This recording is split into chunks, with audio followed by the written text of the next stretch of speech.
Shalom, jemaat yang terkasih di dalam nama Tuhan Yesus, GBI Sungai Yordan, Shalom. Haleluya. Saudaraku, sebelum kita akan mulai lebih lanjut untuk menyembah Tuhan, mungkin yang duduk di belakang boleh berkenan untuk maju, lebih maju lagi ke depan, mengisi bangku-bangku yang kosong. Haleluya.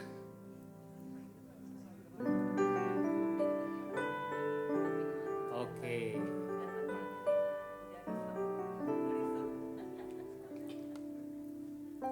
Terima kasih, terima kasih. Saudaraku, ada sukacita di dalam rumah Tuhan, amin. Yang bersukacita di dalam Tuhan, berikan dong tepuk tangan yang luar biasa buat Tuhan kita. Haleluya. Haleluya. Saudara, sebentar lagi kita akan mengakhiri tahun 2025 dan kita akan menginjak tahun yang baru, tahun 2026. Tetapi saya sungguh sangat percaya kasih setia Tuhan tak pernah lepas buat setiap kita. Amin. Kalau kita boleh ada sebagaimana kita ada sampai hari ini, semua karena kebaikan Tuhan. Amin. Amin. Orang-orang yang mencari Tuhan akan menerima sesuatu yang baik dari Tuhan. Amin. Yang percaya katakan amin. Berikan Tuhan Yesus tepuk tangan sekali lagi. Haleluya. Haleluya. Sebelum kita mulai ibadah kita akan berdoa bersama-sama. Nanti saya mohon dengan hormat Bapak Anton akan pimpin kita dalam doa.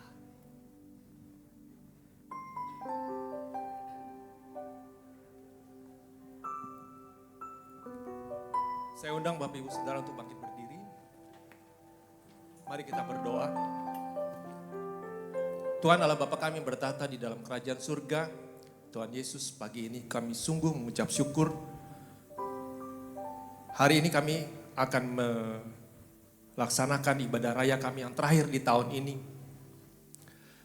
Pertama-tama kami mau bersyukur untuk penyertaan-Mu, untuk kasih setia-Mu, untuk perlindungan-Mu, untuk berkat-Mu atas kehidupan kami terutama di dalam 1 tahun ini Tuhan. Terima kasih Tuhan, kami percaya dan kami yakin tanpa Engkau kami tidak mungkin bisa melewati setiap kesulitan di dalam kehidupan kami selama 1 tahun ini. Kami tahu begitu banyak hal terjadi pada kami, baik ataupun buruk, dan kami sangat percaya itu semua karena Engkau mengizinkan. Dan kami boleh bertumbuh atas apapun yang boleh kami alami. Terima kasih Bapa, kami akan melaksanakan ibadah kami pagi ini. Kami serahkan ibadah kami sepenuhnya ke dalam tangan-Mu. Berkati seluruh pelayan, WL, singer, pemusik, seluruh tim, sound, multimedia, dan semua yang terlibat. Tamborin juga Tuhan, biar semuanya boleh memberikan yang terbaik pagi ini Tuhan. Untuk merayakan ibadah ini Tuhan. Dan kami serahkan sepenuhnya ke dalam tangan-Mu. Kami mau duduk diam, kami mau mendengarkan firman-Mu. Kami mau menyanyi, memuji, memuliakan nama-Mu Tuhan. Biar jam ini sepenuhnya adalah milik-Mu Tuhan. Terima kasih Bapa di surga. Kami mau buka ibadah ini di dalam nama Tuhan Yesus, yang ada juru selamat kami tunggal. Amin.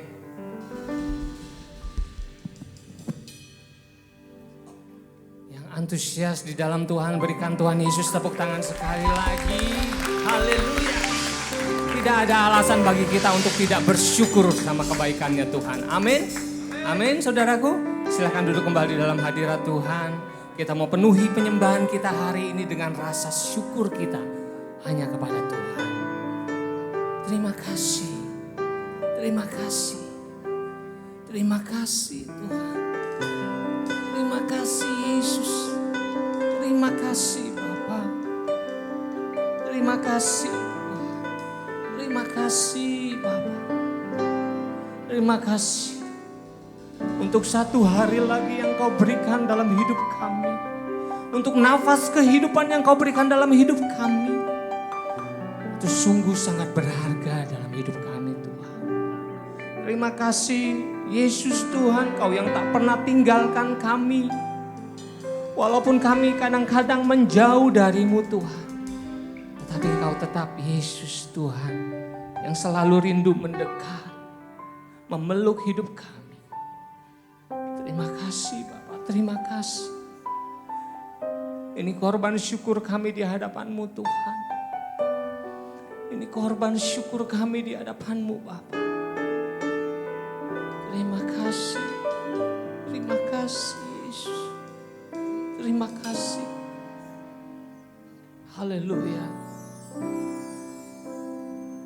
Haleluya. Haleluya. Dengan apa ku membalas kasih-Mu yang ku terima dari-Mu?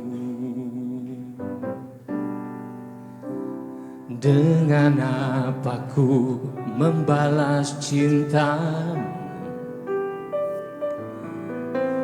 Oh Yesusku, ku mau selalu bersyukur, selalu bersyukur.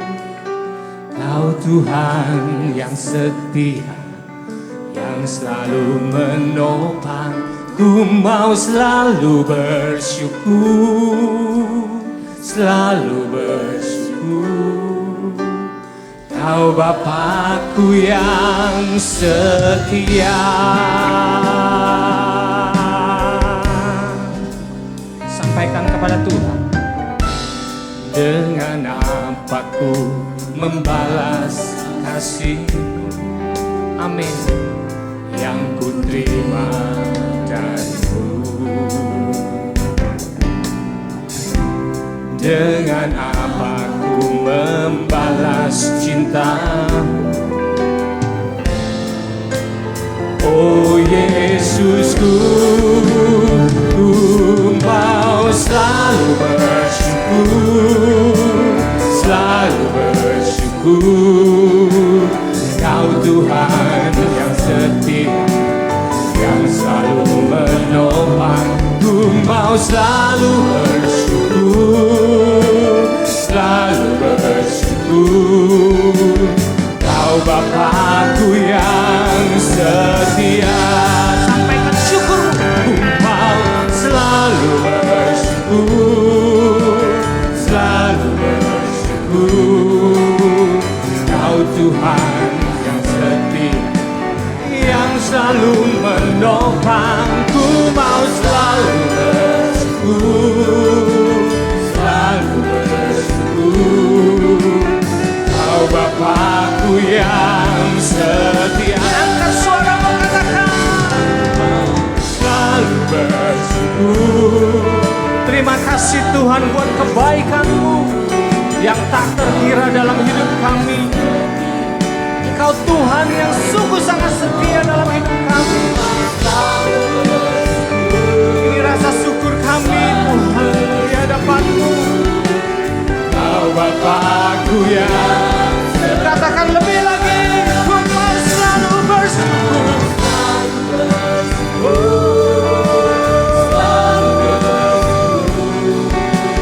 Kau Tuhan yang setia, yang selalu menopang. Ku mau selalu bersyukur, selalu bersyukur.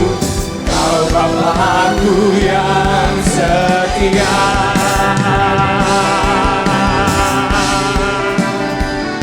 Mari kita bermazmur bagi Tuhan. Sampaikan syukur-Mu dengan ucapan-Mu. Terima kasih Tuhan. Terima kasih Yesus buat kebaikan-Mu. Terima kasih Tuhan buat anugerah dalam hidup kami. Terima kasih. Ku mau selalu bersyukur, selalu bersyukur. Kau Tuhan yang setia, yang selalu menopang. Ku mau selalu bersyukur, selalu bersyukur. Kau Bapakku yang setia. Lebih lagi katakan, ku mau selalu bersyukur. Saya jemput semuanya bangkit berdiri di hadapan Tuhan. Kau Tuhan yang setia, yang selalu menopang, ku mau selalu bersyukur, selalu bersyukur. Kau Bapakku yang setia, ku mau selalu bersyukur, selalu bersyukur. Kau Tuhan yang setia, yang selalu menopang, ku mau selalu bersyukur, selalu bersyukur. Kau Bapakku yang setia. Katakan di dalam Tuhan dengan segenap hatimu, ku mau selalu bersyukur, selalu bersyukur. Ini syukur kami Tuhan di hadapan-Mu. Terima kasih, terima kasih buat kebaikan-Mu. Terima kasih buat anugerah-Mu Tuhan. Sekali lagi di hadapan Tuhan, sekali lagi di hadapan Tuhan sampaikan. Amin. Tuhan terima kasih. Terima kasih Yesus.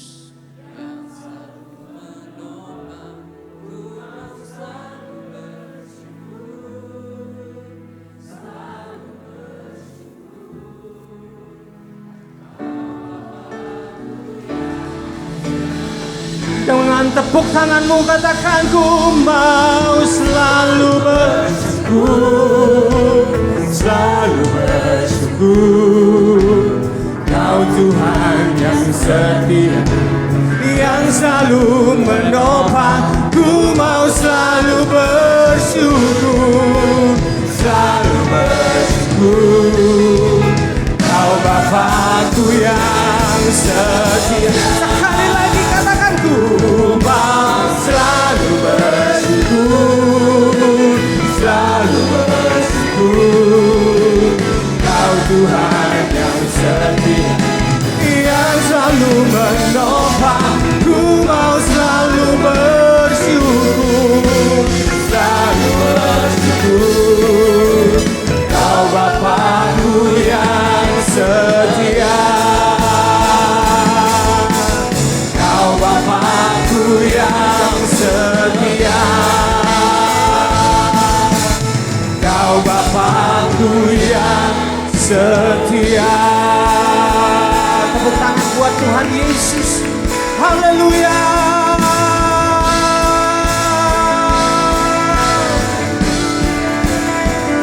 Glory bagimu, Yesus Tuhan. Kami sembah Kau Tuhan, kami tinggikan nama-Mu, kami bersyukur buat kebaikan-Mu Tuhan, buat anugerah-Mu yang tak pernah lepas dalam hidup kami. Rakara-mana sikia, rakara-bada-bada-bada. Oh ya rakara-mana sikia, rakara-bada-bada. Haleluya, haleluya. Puji nama-Mu, puji nama-Mu. Ya rakara-mana sikia, rakara-bada-bada-bada-bada-bada-bada-bada. Oh ya rakara-mana sikia, rakara-bada-bada-bada-bada-bada. Terima kasih Tuhan, terima kasih Yesus, terima kasih Bapakku yang baik. Oh ya rakara-bada-bada-bada-bada-bada-bada-bada-bada-bada-bada. Oh ya rakara-mana sikia, rakara-bada-bada-bada-bada-bada. Yes Lord, yes Lord, Jesus. Rakara-bada-bada-bada-bada-bada-bada-bada. Oh ya rakara-mana sikia, rakara-bada-bada-bada-bada-bada-bada. Haleluya, haleluya, haleluya.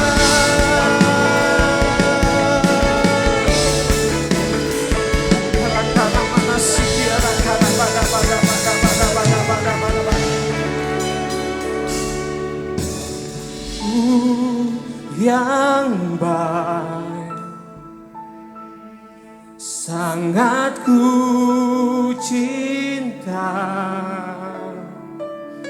kasih-Mu padaku, semakin nyata ku rasakan. Kaulah Bapa-Ku yang baik, penuh karunia. Ku bersyukur selalu kepadamu Bapa. Dengan rasa syukurmu katakan, Bapa-Ku yang baik. Bapa-Ku yang baik, sangat ku cinta kasih-Mu padaku, semakin nyata ku rasakan. Kaulah Bapa-Ku yang baik, penuh karunia. Ku bersyukur selalu kepadamu Bapa.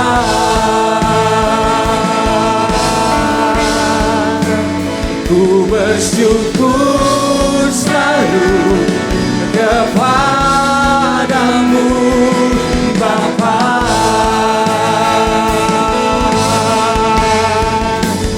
Ku bersyukur selalu kepadamu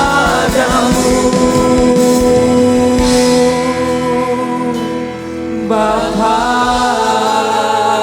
Tepuk tangan sorak-sorai buat Tuhan kita. Haleluya.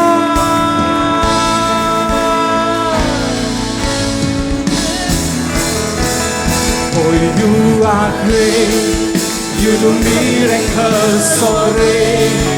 There is no one else like you. There is no one else like you. For you are great, you do miracles so great. There is no one else like you.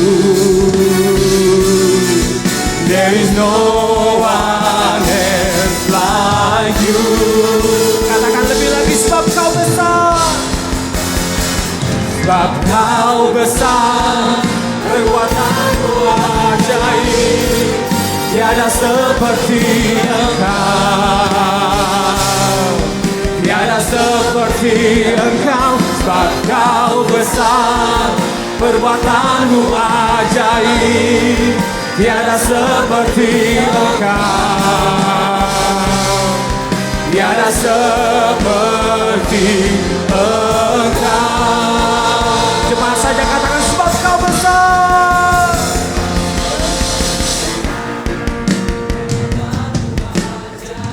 Amin. Engkau besar Tuhan, perbuatan-Mu ajaib. Yes, amin.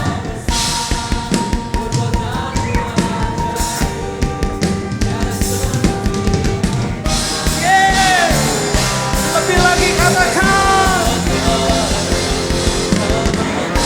sebab Kau besar. Sebab Kau besar, perbuatan-Mu ajaib, tiada seperti Engkau. Tiada seperti-Mu, tiada seperti. Yes, amin. Sebab Kau besar, perbuatan-Mu ajaib, tiada seperti Engkau. Tiada seperti Engkau. Tiada seperti Engkau. Tiada seperti Engkau.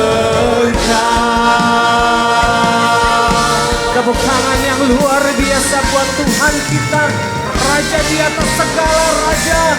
Haleluya.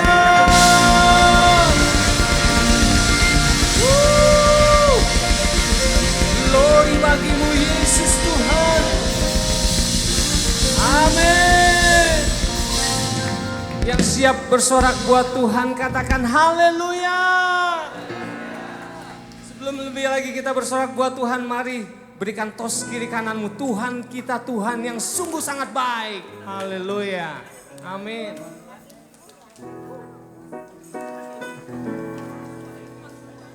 Haleluya. Sekali lagi yang mau bersorak tepuk tangan lebih lagi buat Tuhan kita. Woo! Yes.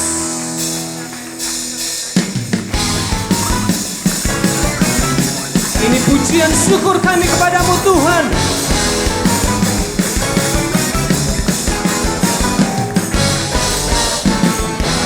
Puji syukur hanya bagimu Tuhan, sebab Kau yang layak dipuja.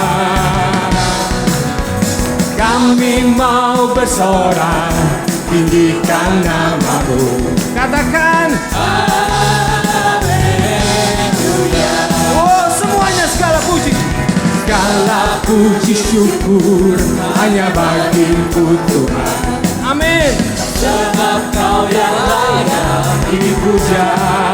Oh, kami mau bersorak, tinggikan nama-Mu. Sama-sama katakan haleluya. Semua bersorak buat Tuhan.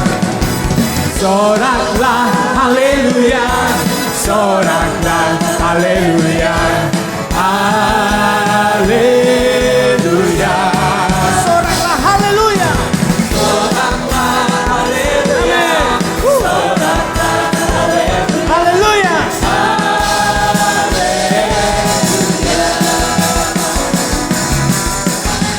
Semua katakan segala puji syukur.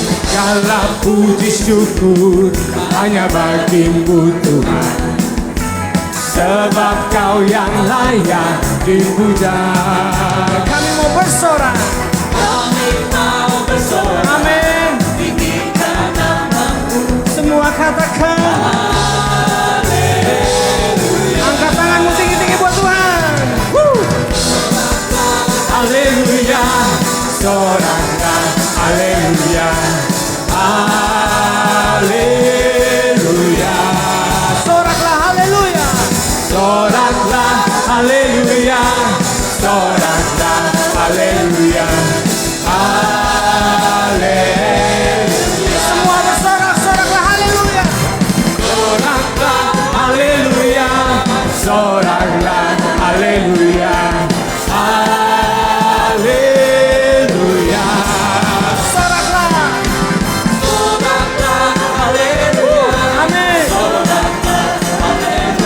Jemaat saja ya, dengan suara keras buat Tuhan. Soraklah haleluya. Amin. Kami mau bersorak buat Engkau Tuhan. Lebih keras lagi. Woo. Yes. Sekali lagi ya, buat Tuhan kita. Soraklah haleluya. Soraklah haleluya, soraklah haleluya, haleluya. Soraklah haleluya, soraklah haleluya, haleluya, haleluya.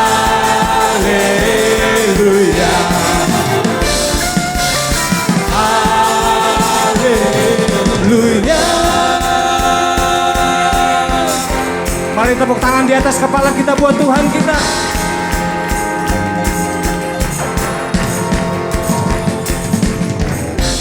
Ku mau selalu bersyukur, sebab cinta-Mu padaku takkan pernah berubah.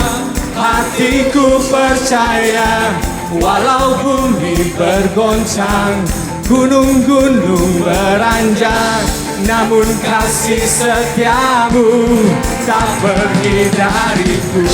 Wow. Yes.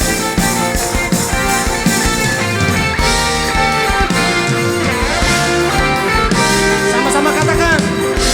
Tuhanlah kekuatan dan mazmurku, Dia gunung batu dan keselamatanku.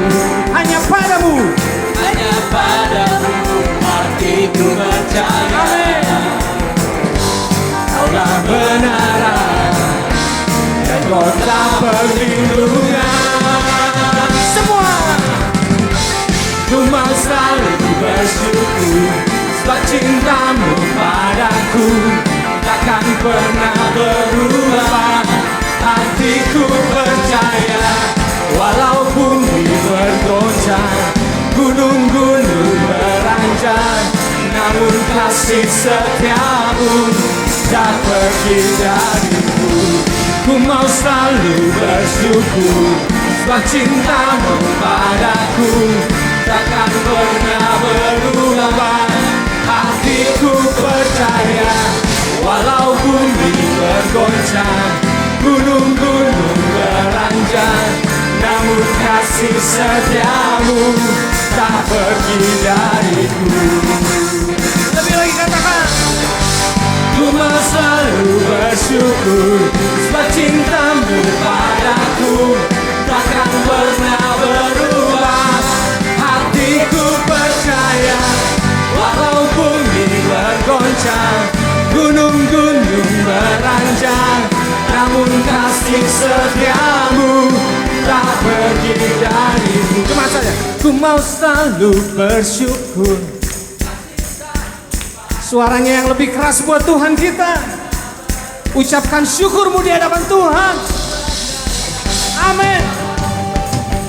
Walau bumi bergoncang, gunung-gunung beranjak, kasih setiamu Tuhan tak pergi.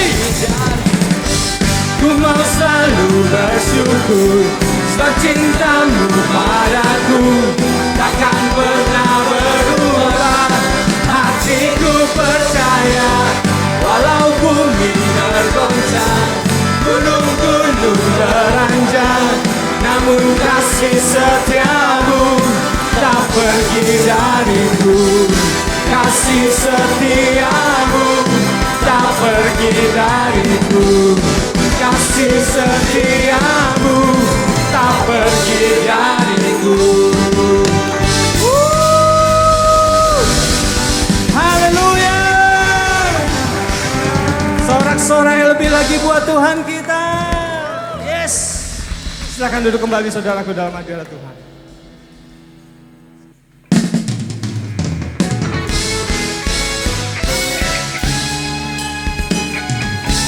Tuhan baik di dalam hidupku. Haleluya.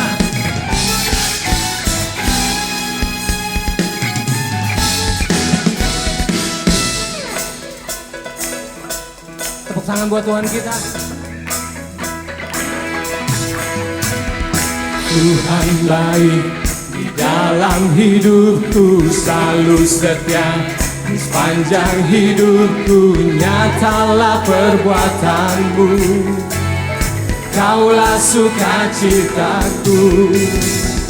Tuhan baik di dalam hidupku, selalu setia.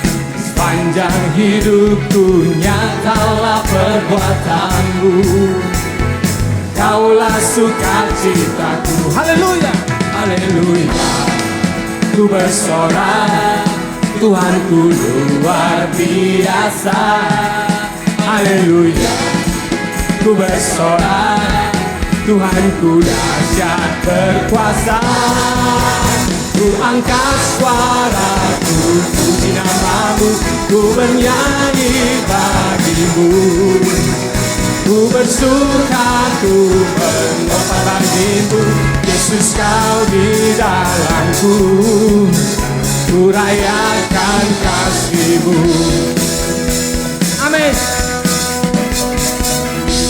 Baik di dalam hidupku selalu setia. Sepanjang hidupku nyatalah perbuatanmu, Kaulah sukacitaku. Haleluya, ku bersorak, Tuhanku luar biasa. Haleluya, ku bersorak, Tuhanku dahsyat berkuasa. Ku angkat suaraku, puji namamu, ku bernyanyi bagimu. Ku bersuka, ku melompat bagimu, Yesus kau di dalamku. Ku rayakan kasih-Mu. Amin. Mari saya jemput semuanya bangkit berdiri di hadapan Tuhan. Haleluya.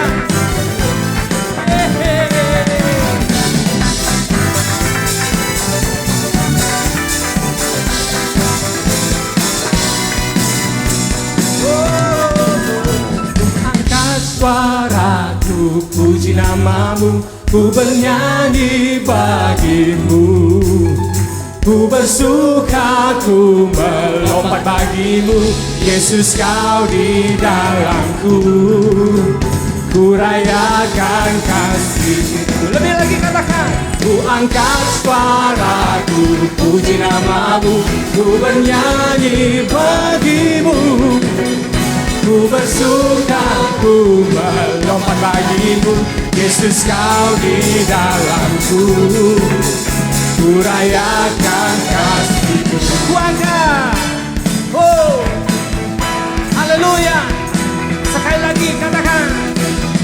Ku angkat suaraku, puji namamu, ku bernyanyi bagimu. Ku semua melompat buat Tuhan. Amin. Yesus kau di dalamku, ku rayakan kasih. Haleluya, haleluya, oh, haleluya, haleluya, haleluya.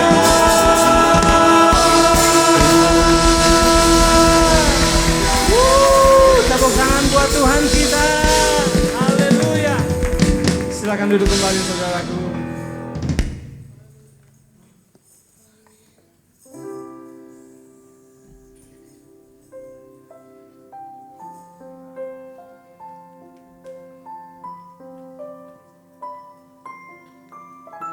Hati kami penuh dengan sukacita.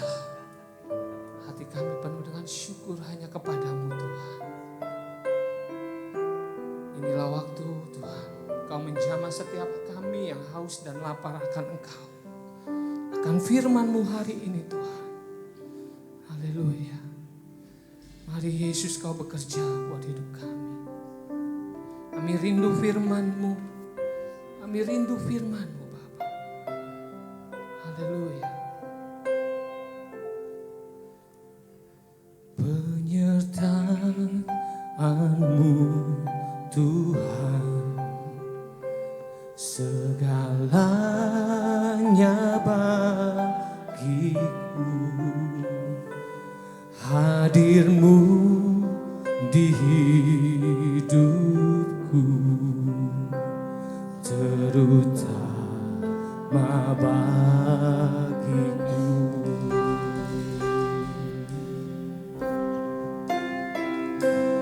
Penyertaan-Mu Tuhan,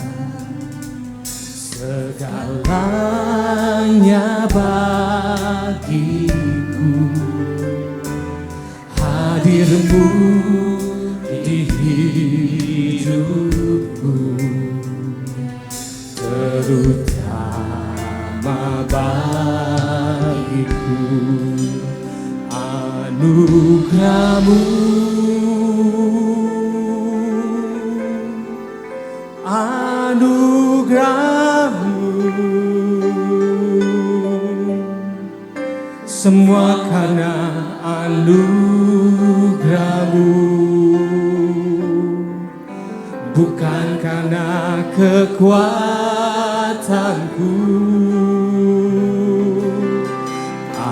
anugerah-Mu,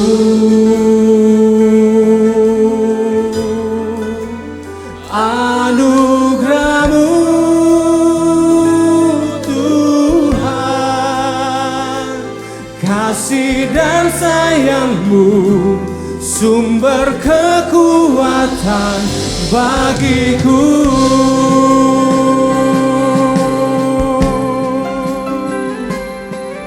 Penyertaan-Mu Tuhan, katakan segalanya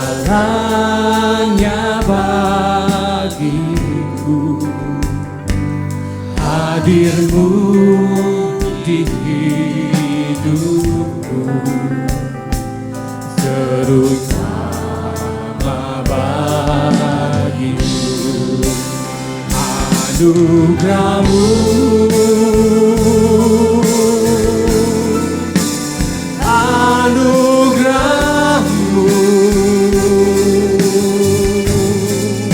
semua karena anugerah-Mu, bukan karena kekuatanku. Anugerah-Mu,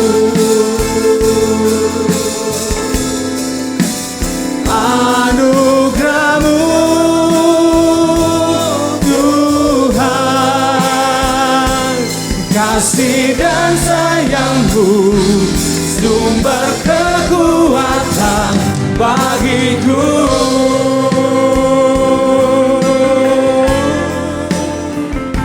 Semua karena anugerah-Mu Bapa, semua karena anugerah-Mu Yesus Tuhan.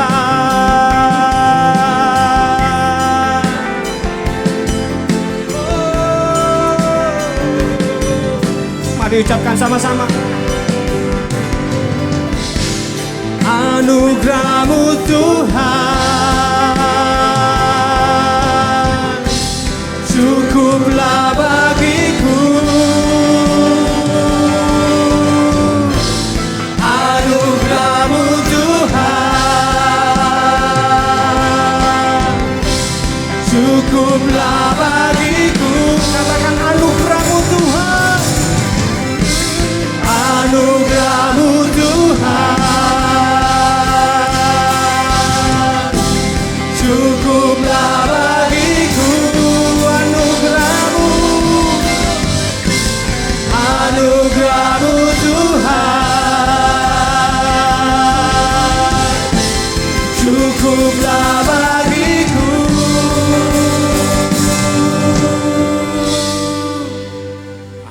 Anugerah-Mu. Saya jemput semuanya bangkit berdiri di hadapan Tuhan. Anugerah-Mu,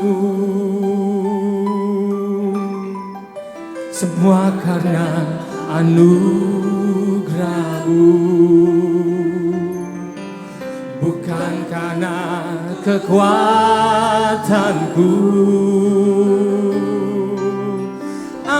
Anugerah-Mu. Waktu dan tempat saya serahkan kepada Pak Gembala yang akan membawakan kita dalam firman Tuhan. Tuhan, kasih dan sayang-Mu sumber kekuatan bagiku.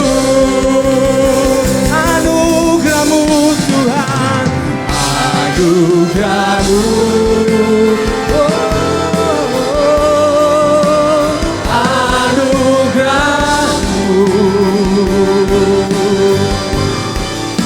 semua karena anugerah-Mu, bukan karena kekuatanku. Anugerah-Mu,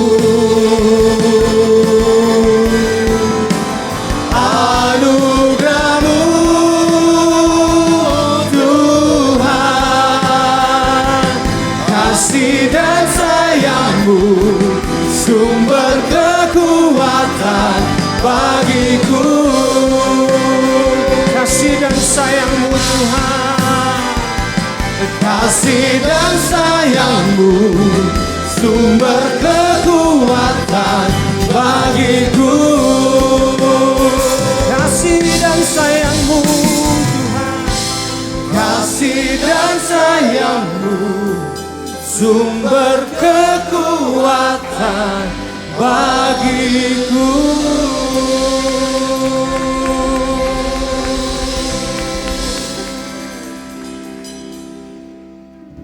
Tuhan Bapa di surga, kami mengucap syukur, kami menaikkan puji sembah kami oleh karena kasih-Mu, oleh karena anugerah-Mu Tuhan yang begitu besar bagi kami.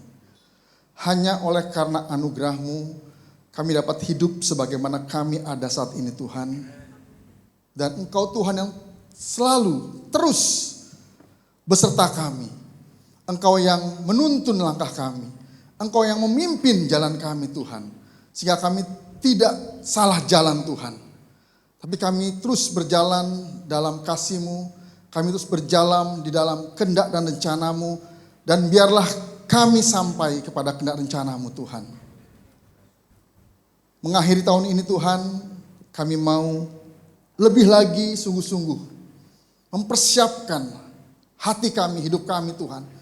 Menyambut tahun yang baru. Sebab kami percaya di tahun yang baru Engkau menyediakan berkat yang baru Tuhan bagi kami. Engkau menyediakan perkara-perkara besar bagi kami ya Tuhan. Kami siap Tuhan diberkati oleh firman-Mu. Berbicaralah pada kami. Demi nama Yesus kami berdoa dan mengucap syukur. Haleluya. Amin. Silakan duduk. Shalom. Bapak Ibu saudara yang terkasih. Saya cukup exciting. Karena yang hadir cukup banyak. Sekalipun tidak lebih banyak daripada Natal kemarin ya. Minggu kemarin kan Natal ya kita ya. Wah rasanya masih berasa ya suasananya. Karena tercatat saya dapat info yang hadir Natal kita kemarin itu 450-an orang ya. Tembus angka 450. Wow. Kalau 450 saya hitung-hitung 100 dari Depok katakan, ya jemaat Depok. 100 dari undangan ya, yang non jemaat kita. Berarti sisanya paling enggak 250 adalah jemaat kita. Amin. Dan seharusnya 250 tiap minggu hadir. Tapi ya khususnya minggu ini kita sangat memaklumi kalau jemaat yang hadir tidak seperti biasa karena rata-rata yang hadir jemaat kita tuh 120 sampai 140 hari Minggu ya. Terbanyak 170 ya. Pak Bapak kok bicara data? Ya akhir tahun kan kita bicara data kan. Nah, karena ya tinggal 29, 30, 31 ya 3 hari lagi kita akan mengakhiri tahun ini. Dan ya pasti sebagian dari jemaat kita sudah pergi berlibur. Itulah sebabnya kenapa Natal kita diadakan setiap tahunnya itu minggu ketiga. Supaya kenapa? Supaya minggu 4, apalagi kalau ada minggu 5, jemaat yang mau berlibur, silahkan berlibur. Oke, mengakhiri tahun ini juga, saya akan berbicara apa yang Tuhan taruh kepada saya dan kepada kita semua untuk di tahun depan, yaitu tahun 2026. Dan saya sudah mendapatkan bahwa tahun 2026 itu adalah tahun kebangunan bagi gereja kita. 3 bulan yang lalu saya sudah sudah bagikan ke tim pengembalaan. Saya minta, ayo kita doakan untuk tahun depan adalah tahun kebangunan bagi gereja kita. Dan sekali lagi saya sangat bersyukur ya, saya senang. Kenapa? Karena setelah Natal kemarin itu keluar tahun depan dari GBI juga berbicara mengenai tahun revival, itu tahun kebangunan. Jadi klop ya, sekalipun kita duluan tapi ternyata klop, dan itu saya sangat senang sekali.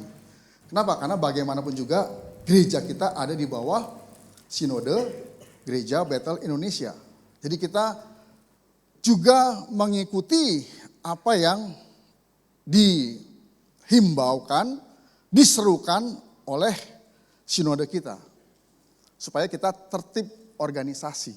Dan ini bukan organisasi yang yang sembarangan. Tapi ini organisasi rohani. Kita tetap ada di bawah naungan atau pimpinan.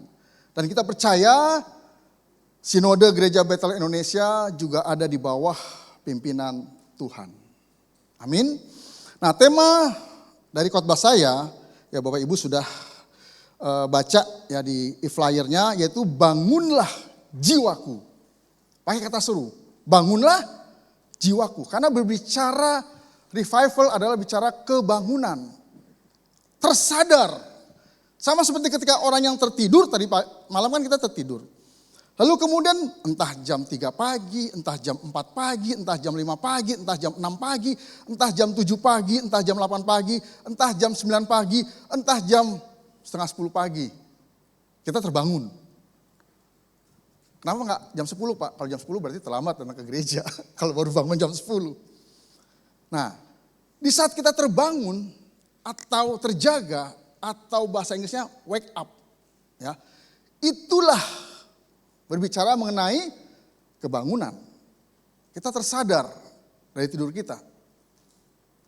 Nah, ini yang mau kita bahas firman Tuhannya dari Mazmur 57 ayat pertama sampai ayat yang ke-12. Kita baca bergantian. Saya ayat yang pertama, Bapak Ibu Saudari ayat yang kedua dan seterusnya sampai ayat yang ke-12. Dan kalau Bapak Ibu nonton YouTube ya, setiap minggu atau kemarin pas Natal, itu ketika saya mengajak jemaat untuk membaca firman, waduh, itu kan ada mic tuh di kiri kanan tuh. Jadi suaranya masuk ke YouTube. Dan paling keras tahu nggak suara siapa? Suaranya Cifoni. Keras bener jelas kedengarannya. Karena mungkin di bawah mic-nya tuh ya. Nah, jadi kita baca bergantian. Judul perikopnya adalah diburu musuh tetapi ditolong Tuhan, ditolong Allah. Untuk pemimpin biduan menurut lagu Jangan Memusnahkan. Miknam dari Daud ketika ia lari daripada Saul ke dalam gua.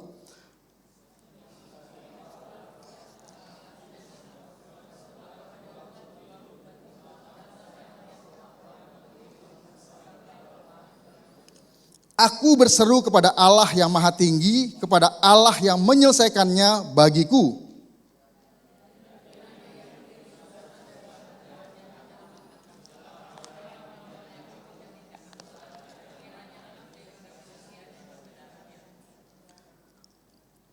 Aku terbaring di tengah-tengah singa yang suka menerkam, anak-anak manusia yang giginya laksana tombak dan panah, dan lidahnya laksana pedang tajam.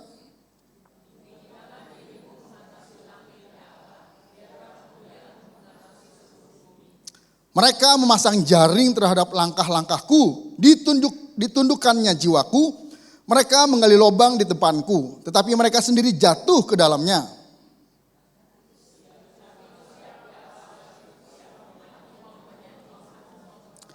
Bangunlah hai jiwaku, bangunlah hai gambus dan kecapi, aku mau membangunkan fajar.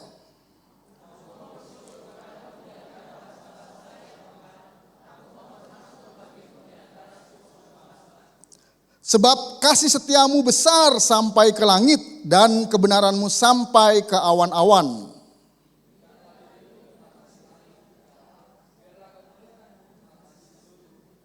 Demikianlah firman Tuhan. Jadi kisah atau kejadian pada waktu itu adalah ketika Daud sedang dikejar-kejar oleh Saul. Ya. Daud sebagai salah satu panglima perangnya Saul dan Saul sebagai raja dari Israel. Dan Daud kabur. Daud melarikan diri. Daud ngumpet, bersembunyi dari kejaran Saul. Dan Daud dalam keadaan yang panik, ketakutan. Ini cerita yang cukup menarik ya. Kalau kita telusuri, mengapa Daud sampai demikian ketakutan dan dia melarikan diri bahkan bersembunyi ke dalam gua.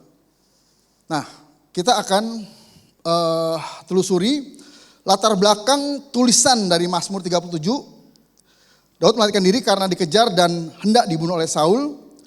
Daud melarikan diri ke gua Adulam yang berisi banyak orang yang juga melarikan diri karena dikejar hutang, stres, dan banyak masalah. Jadi Daud lari masuk ke sebuah gua yang namanya gua Adulam. Ternyata gua itu tempat persembunyian orang-orang yang bermasalah. Orang-orang yang dikejar hutang, orang-orang yang stres, bahkan sudah depresi. Karena mereka ketakutan. Mereka menghindari dari masalah mereka. Mereka bersembunyi. Dan ya mereka seperti tidak punya pengharapan. Dan Daud masuk ke gua itu. Next. Nah sekarang kita kilas balik. Mengapa Daud diburu oleh Saul. Nah ini perjalanan sebuah cerita seorang Daud. Ya. Yang pertama, Daud pada masa remajanya, mungkin dari masa kecilnya, Daud itu tidak diperhitungkan atau tidak dianggap atau bahkan dilupakan oleh ayahnya. Dan ini bisa kita baca dari Samuel 16 ayat 10 sampai 11. Coba kita buka deh, 1 Samuel 16 ayat 10 sampai 11. Demikianlah Isai menyuruh ketujuh anaknya lewat di depan Samuel. Tetapi Samuel berkata kepada Isai, semuanya ini tidak dipilih Tuhan. Lalu Samuel berkata kepada Isai, inikah anakmu semuanya? Jawabnya, masih tinggal yang bungsu, tetapi sedang mengembalakan kambing domba. Kata Samuel kepada Isai, suruhlah memanggil dia, sebab kita tidak akan duduk makan sebelum ia datang kemari. Dari tulisan ini, kita bisa menyimpulkan ya Isai ketika Samuel yang adalah nabi ya utusan Allah untuk mencari seseorang yang akan ditunjuk menjadi raja Israel. Samuel datang kepada keluarga Isai dan Isai menunjukkan 6 anaknya laki-laki kepada Samuel. Kalau salah satu dipilih. Tapi ke-6-6-nya tidak dipilih. Karena bukan mereka yang akan dipilih oleh Allah, salah satunya. Lalu Samuel bertanya, ini semua sudah nih anak-anakmu. Lalu saya berkata apa? Masih ada 1 anak lagi. Tapi dia sedang mengembalakan kambing domba. Ada yang tahu berapa ekor? 2-3 ekor. Bayangkan, dalam momen yang sangat penting, Isai tidak memanggil Daud. Padahal Daud adalah anak Isai. Terus kemudian, ya kita baca lagi, Daud disia-siakan atau diusir oleh kakak-kakaknya. 1 Samuel 17 ayat 28a. Oke, kita baca. Ketika Eliab kakaknya yang tertua mendengar perkataan Daud kepada orang-orang itu, bangkitlah amarah Eliab kepada Daud sambil berkata, mengapa engkau datang dan pada siapakah kau tinggalkan kambing domba yang 2-3 ekor itu di padang gurun? Aku kenal sifat pemberanimu dan kejahatan hatimu. Engkau datang kemari dengan maksud melihat pertempuran. Jadi Daud itu ya dia sebagai salah satu bangsa Israel juga, orang Israel juga. Daud juga punya sifat pemberani. Daud juga bagian dari keluarga Isai yang kakak-kakaknya pergi ke medan perang. Tapi Daud gak diajak, memang mungkin masih kecil. Ya sekitar umur 12 tahunan lah Daud pada waktu itu. Tapi ketika Daud datang, dia malah diusir oleh kakak-kakaknya. Malah kakak-kakaknya memiliki pemikiran yang negatif tentang Daud. Gitu. Padahal pada waktu itu orang Israel itu sedang berkumpul untuk maju berperang melawan orang Filistin. Oke, lanjut. Tadi dikatakan ya, Isai berkata Daud sedang mengembalakan kambing domba.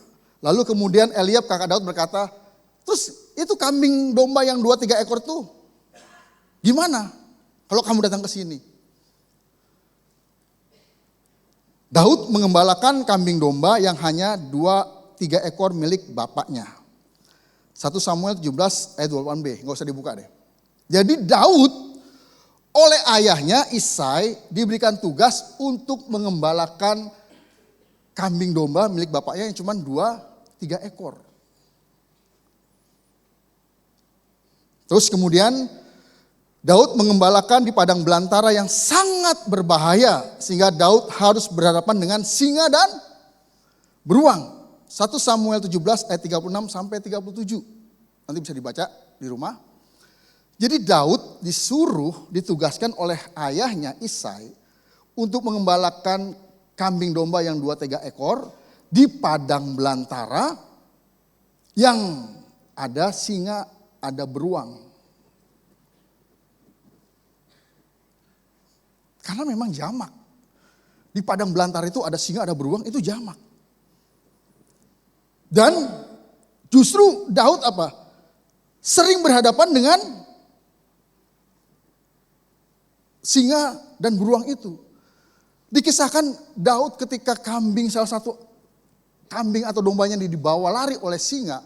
Itu singa dikejar, dijambak, dipukul supaya kambing atau domba milik bapaknya itu dilepas. Dan ketika beruang datang, Daud juga menghadapi beruang. Pertanyaannya, untuk seorang anak remaja, ya usia 12-15 tahun, itu normal nggak? Normal nggak? Terus pertanyaannya, bapaknya tahu nggak? Bohong kalau bapaknya nggak tahu. Bapaknya pasti tahu. Karena Isai juga ya bukan orang yang sembarangan.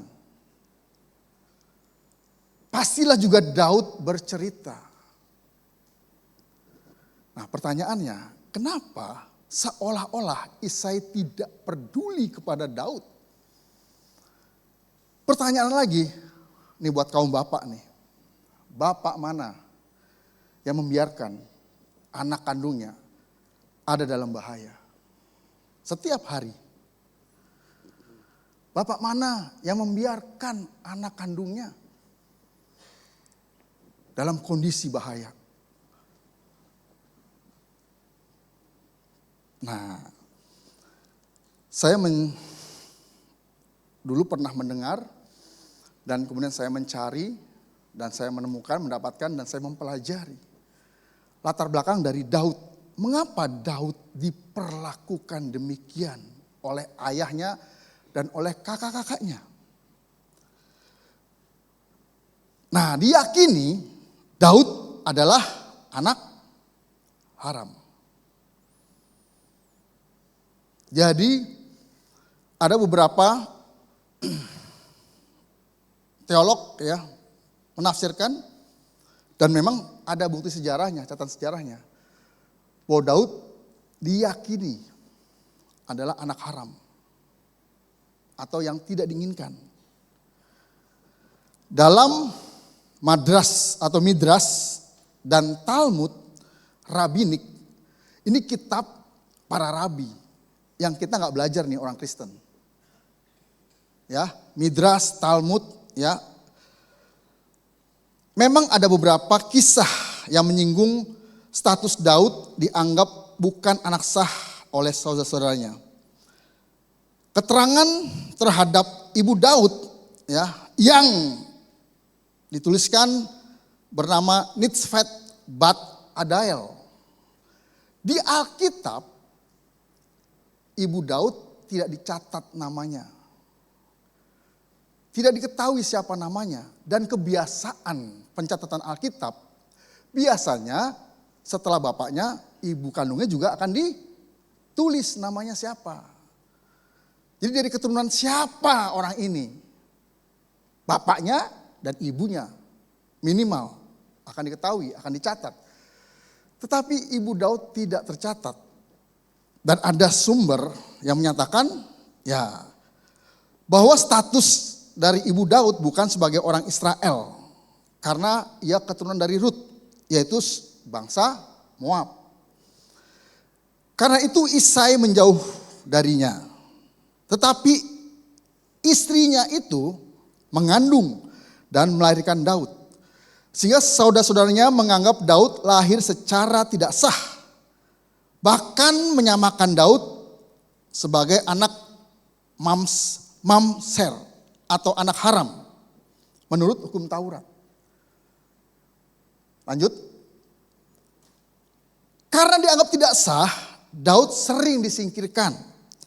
Misalnya ia dibiarkan mengembalakan domba sendirian di padang gurun agar kalau terjadi sesuatu tidak merugikan keluarga. Bayangin, cuman mengembalakan kambing yang 2-3 ekor. Jadi kalau cuma 2-3 ekor, mati semuanya, cuma 3 ekor, berapa sih harganya? Tapi ngembalakannya di padang belantara yang ada singa dan ada beruang. Jadi untuk hanya 3 ekor kambing atau domba, Daud harus mengembalakan, menjaga milik bapaknya itu di padang belantara yang ada singa dan beruangnya. Taruhannya nyawa hanya demi 3 ekor kambing dan domba.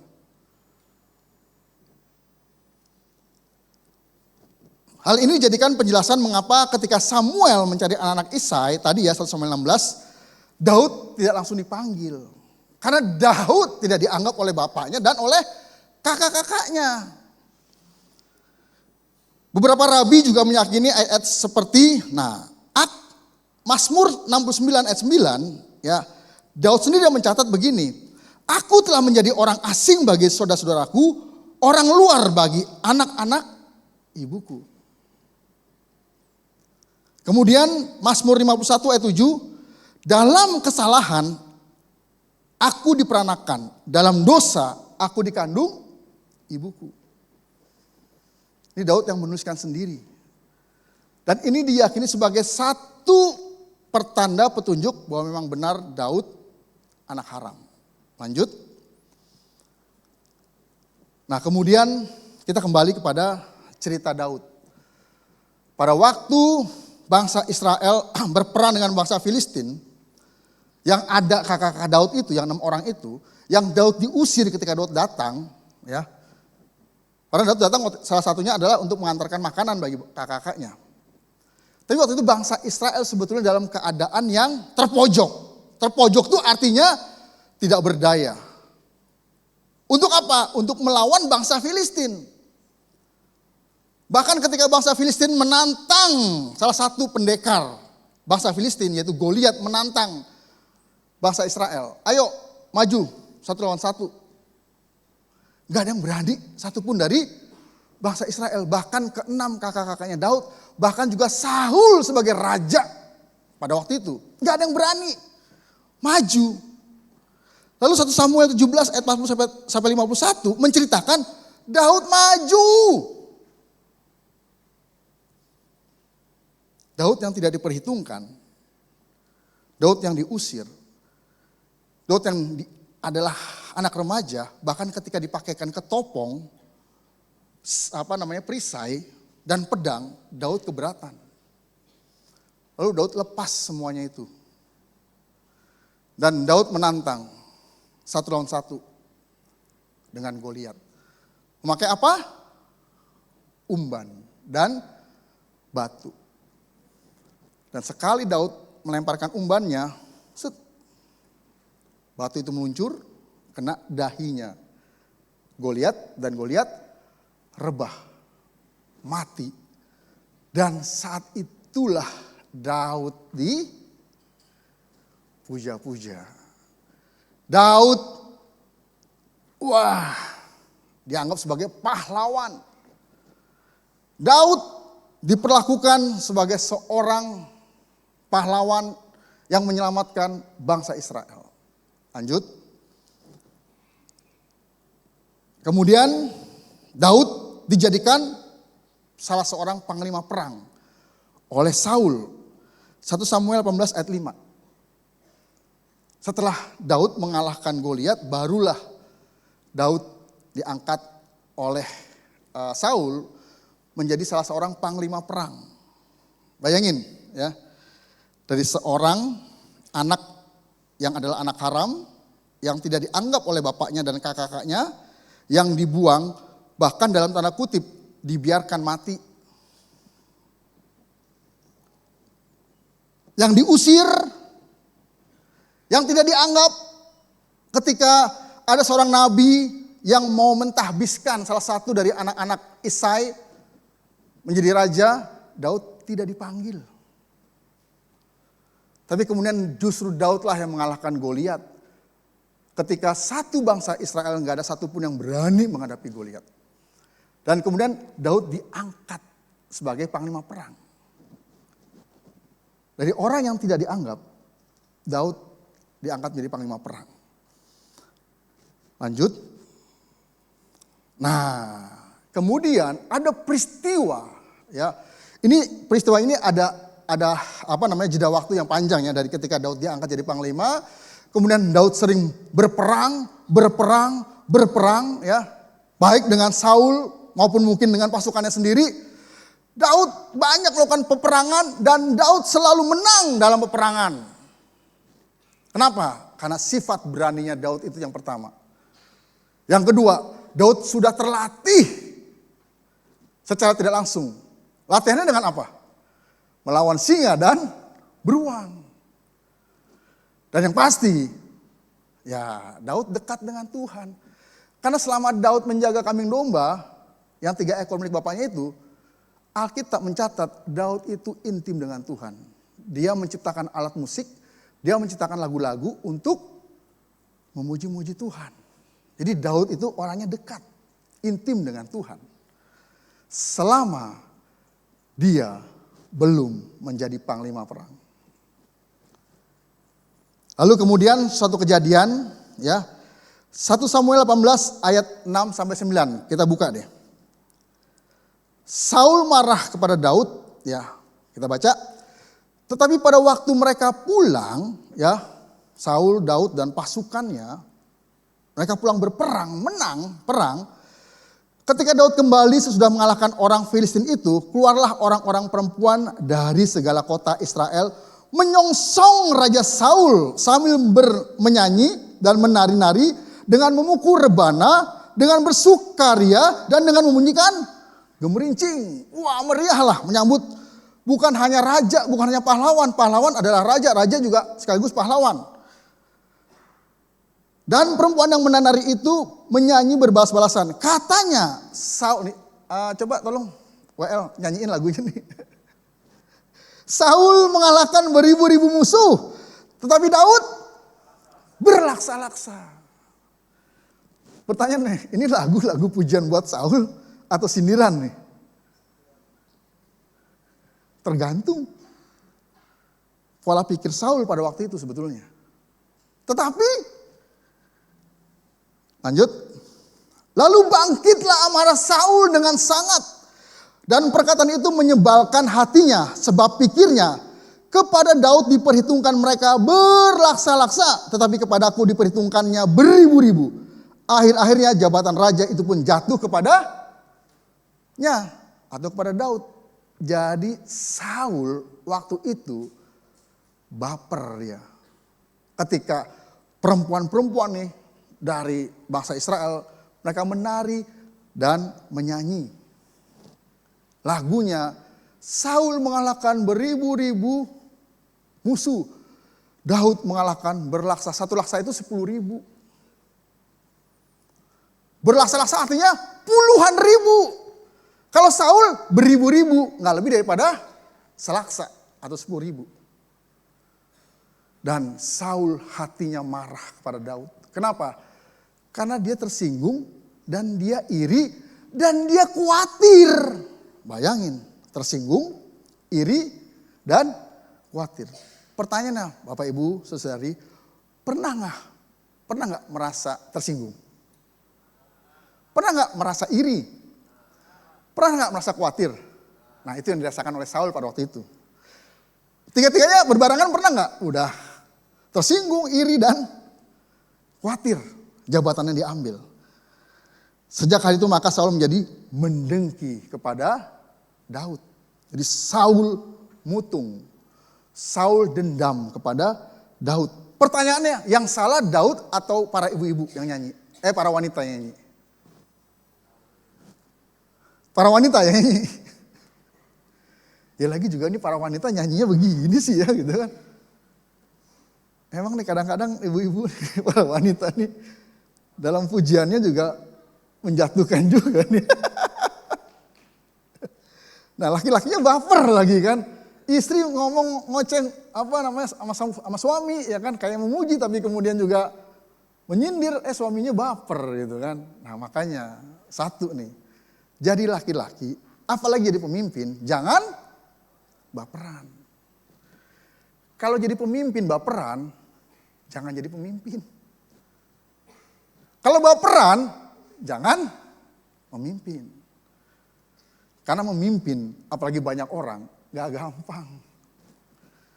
Memimpin dalam apapun, mau di kantor, mau di perusahaan sendiri, mau di gereja, mau di sinode, waduh gak gampang. Kalau pemimpin itu baperan, ya sudahlah akhirnya mutung, ngambek dia, kesel, benci, dendam kepada orang-orang yang dipimpinnya. Pertanyaannya, bisa gak dia memimpin dengan baik kalau dia sebel, benci, dendam kepada orang yang dipimpinnya? Ya enggak. Ini pelajaran pertama ya, bapak-bapak, suami-suami, pemimpin, jangan baperan. Lanjut. Nah, di sini. Tapi anehnya, ya karena memang waktu itu Daud masyhur, ya. Terus kemudian Saul memanfaatkan Daud dengan apa? Menikahkan Daud, menjadikan Daud sebagai menantu. 1 Samuel 18 ayat 17 sampai 27. Lanjut. Nah, sekarang gini. Tadi kita sudah belajar tentang Daud, latar belakang Daud. Sekalipun dia dianggap sebagai anak haram, sekalipun dia dibuang oleh keluarganya, tidak dianggap. Tetapi Daud punya sifat pemberani, ya. Daud mandiri, dan Daud dekat dengan Tuhan, intim dengan Tuhan. Nah, pertanyaannya kenapa Saul baperan sih? Kita lihat latar belakangnya Saul. Nah, tipikal Saul, ia anak yang manja. Memang perawakannya tinggi besar dan ganteng. Makanya firman Tuhan berkata apa? Manusia melihat rupa, tetapi Tuhan melihat hati. Jangan memilih seorang karena rupanya saja. Tapi harus hatinya dan apanya? Otaknya juga. Hatinya itu maksudnya orangnya baik karakternya. Otaknya maksudnya apa? Pinter. Jangan cuma perawakannya doang nih. Kelihatan, wih keren, tinggi, gede, ya kan. Ganteng atau cantik lah seperti itu. Itu perawakannya. Nah, Alkitab mencatat dalam 1 Samuel 9 ayat 3 sampai 5, kita buka deh. Jadi pada waktu itu Saul ya diminta oleh bapaknya, Kis, ayah Saul itu, kehilangan keledai-keledai betinanya. Sebab itu berkatalah Kis kepada Saul anaknya, ambillah salah seorang bujang, bersiaplah dan pergilah mencari keledai itu. Lanjut. Lalu mereka berjalan, mereka ini maksudnya Saul dan bujangnya. Melalui pegunungan Efraim, juga mereka berjalan melalui tanah Salisa. Tetapi tidak menemuinya. Kemudian mereka berjalan melalui tanah Sahalim. Tetapi keledai-keledai itu tidak ada. Kemudian mereka berjalan melalui tanah Benyamin, tapi tidak menemuinya. Ketika mereka sampai ke tanah Zuf, berkatalah Saul kepada bujangnya yang bersama-sama dengan dia, mari kita pulang, nanti ayahku tidak lagi memiliki keledai-keledai itu, tetapi khawatir mengenai kita. Bayangin, bedanya, Daud disuruh mengembalakan kambing domba yang 2-3 ekor milik bapaknya, sendirian, tidak didampingi oleh bujang. Sendirian, dan Daud menghadapi singa dan beruang. Pertanyaannya, Daud kabur nggak? Daud kemudian nggak mau lagi nggak mengembalakan? Daud tetap melaksanakan tugasnya yang diberikan oleh bapaknya. Tapi Saul, dia tipikalnya anak manja, pergi aja didampingin. Lalu kemudian dia cari-cari nggak ketemu, dia bilang apa? Udah pulang aja lah, ntar bokap gue khawatir sama gue gitu. Lanjut. Maksudnya ke slide berikutnya. Nah, jadi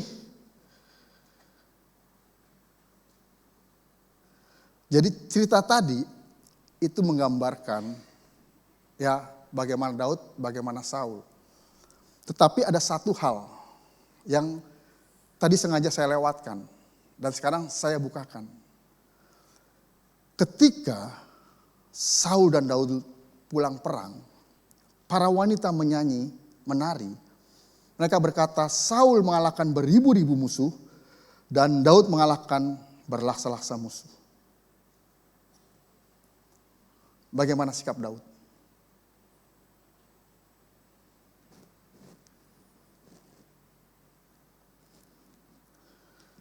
Pertanyaannya, wajar nggak seorang bawahan berjalan dengan seorang atasan, apalagi ini dalam kultur militer. Daud sebagai salah satu panglima perang, Saul sebagai raja yang adalah panglima tertinggi dalam pasukan, dalam militer. Kemudian para wanita, mereka memuji-muji. Saul beribu-ribu, Daud berlaksa-laksa. Kalau seorang bawahan, apalagi dalam kultur militer, mendengar hal ini, sikapnya harusnya bagaimana? Harusnya Daud sebagai bawahan, dia mengembalikan pujian itu kepada Saul. Tetapi sepertinya Daud merasa bangga. Dan itu yang membuat Saul menjadi benci dengan Daud. Karena Daud tidak menunjukkan sikap hormat kepada Saul sebagai rajanya.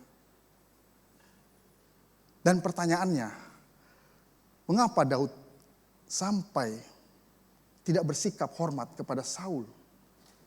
Ingat, dulu Daud adalah anak haram yang dibuang, yang diabaikan, bahkan dibiarkan mati, yang diusir, nggak dianggap.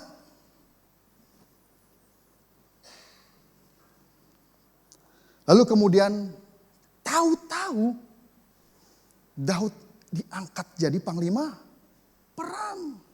Yang jabatannya yang mungkin nomor 2 dari raja sebagai panglima tertinggi.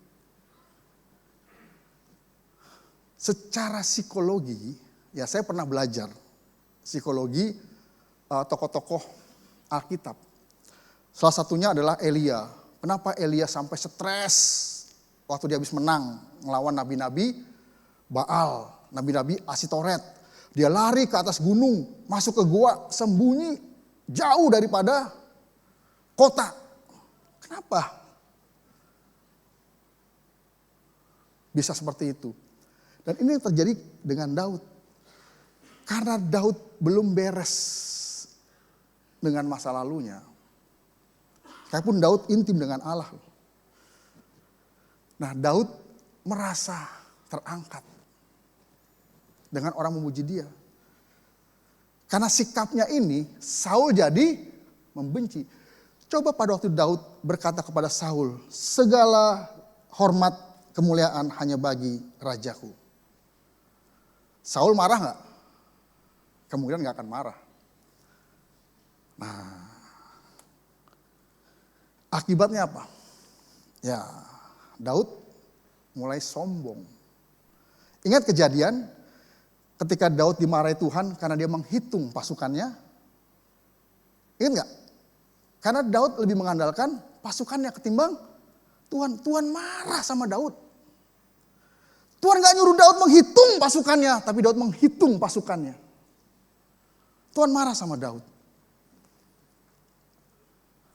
Jadi ada masa di mana Daud mengalami degradasi rohani. Kalau saya lihat lagi, saya selidiki, kemungkinan saya melihat Karena ketika sejak Daud diangkat menjadi panglima perang, Daud sibuk berperang. Daud pergi perang terus. Daud, jadi apa namanya? Keasikan gitu loh. Setiap perang menang, setiap perang menang, setiap perang menang. Setiap pulang dipuji, setiap pulang dipuji. Jadi Daud akhirnya mulai kehilangan hubungan yang intim dengan Tuhan. Karena sibuk berperang. Dan kita juga mungkin pernah. Dulu waktu kita belum siapa-siapa, belum apa-apa. Kita intim dengan Tuhan. Kita banyak waktu dengan Tuhan. Tetapi ketika kita mulai naik jabatan baik di kantor, di perusahaan, di gereja. Mulai sibuk dengan pelayanan, mulai sibuk dengan pekerjaan. Kita lupa hubungan kita dengan Tuhan. Dan kalau kita baca Daud lagi, Daud gak sampai di situ aja.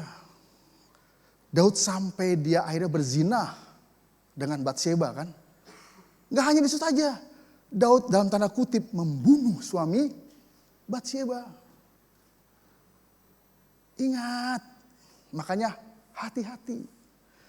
Jangan kita meninggalkan persekutuan kita dengan Tuhan. Karena kesibukan apapun, bahkan kesibukan pelayanan. Apalagi kalau pelayanan sudah mengandalkan kehebatan, pengalaman diri sendiri. Maaf, yang pemain musik, singer, WL, bahkan pengkhotbah, gak lagi belajar. Gue udah biasa. Saya ingat kesaksian dari almarhum, siapa dulu WL-nya Pak Niko salah satunya, yang orang Manado itu. Fetri Kumase, ya. Fetri Kumase kan. Dia pernah bersaksi loh. Ketika dia pelayanan di Ambon, ribuan orang. Dia datang terakhir dengan penerbangan terakhir nggak bareng. Kemudian dia malah makan duren, ya banyak. Terus ya pokoknya seneng-seneng. Ketika ditanya, Pak Fetri nggak latihan? Udahlah, saya udah biasa. Ini saya ngulangin kesaksian beliau loh. Dan beliau bersaksi di kita loh waktu itu, di lantai 2. Saya ingat banget. Ketika dia memimpin pujian, dia melihat ribuan orang. Dan ribuan orang itu bersorak begitu. Dia bilang apa? Tuh, gara-gara gua tuh mereka. Semangat. Lalu yang terjadi apa? Ketika selesai dia memimpin pujian, dia turun. Blek, kaki satunya mati. Gak bisa digerakkan. Dan terakhir, waktu dia menutup, dia doa sama Tuhan. Dia minta ampun dan bilang, Tuhan kasih saya kesempatan untuk saya bisa naik lagi. Lalu dia nutup. Nah setelah itu, dia jatuh lagi dan dia dibawa ke rumah sakit dan dia stroke. Selama berapa tahun. Tapi pertobatannya luar biasa. Kalau saya cerita lagi, sampai suatu hari, dia berapa tahun ya waktu itu ya stroke ya. Sampai suatu saat Tuhan nyuruh dia gini, kamu pergi ke Israel dan naik ke gunung apa? Sinai. Dan jalan kaki. Dengan separuh tubuh yang itu, dia jalan. Udah gak mampu, dia berhenti. Jalan. Sampai pagi dia naik ke atas.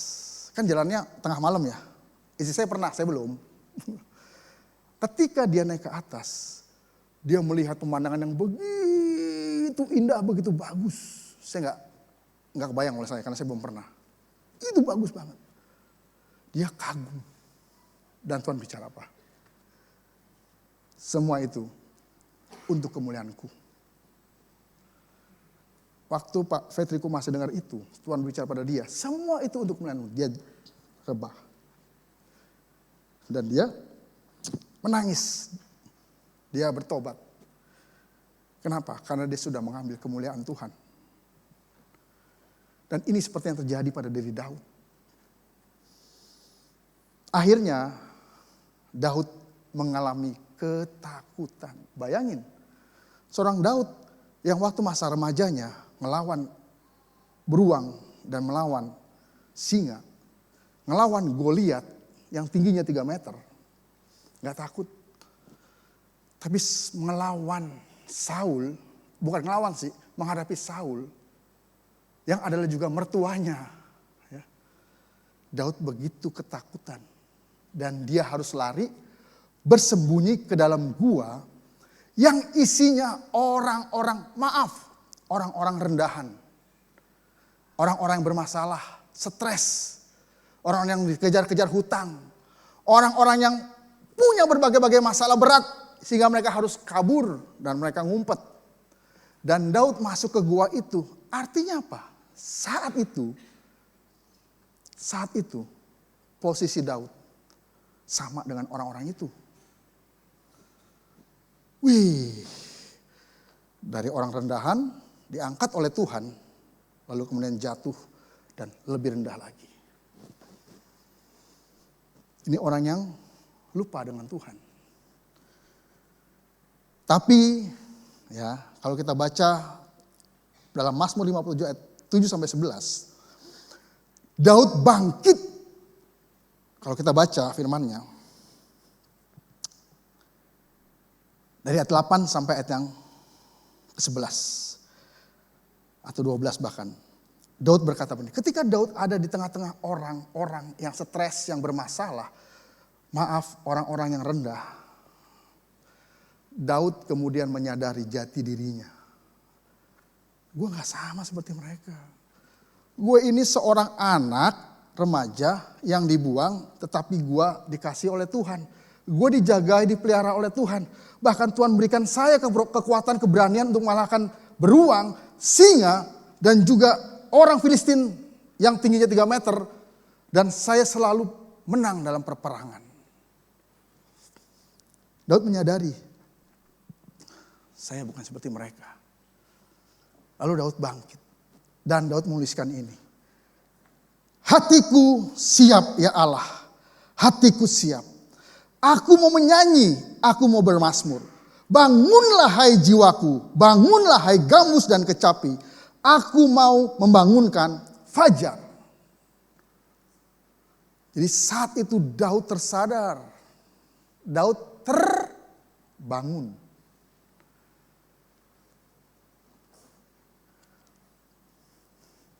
Jadi selama ini jiwa Daud, bahkan juga mungkin roh Daud tertidur. Daud tidak lagi memiliki hubungan yang intim dengan Tuhan seperti pada waktu dia di padang gurun. Jiwa roh Daud tertidur.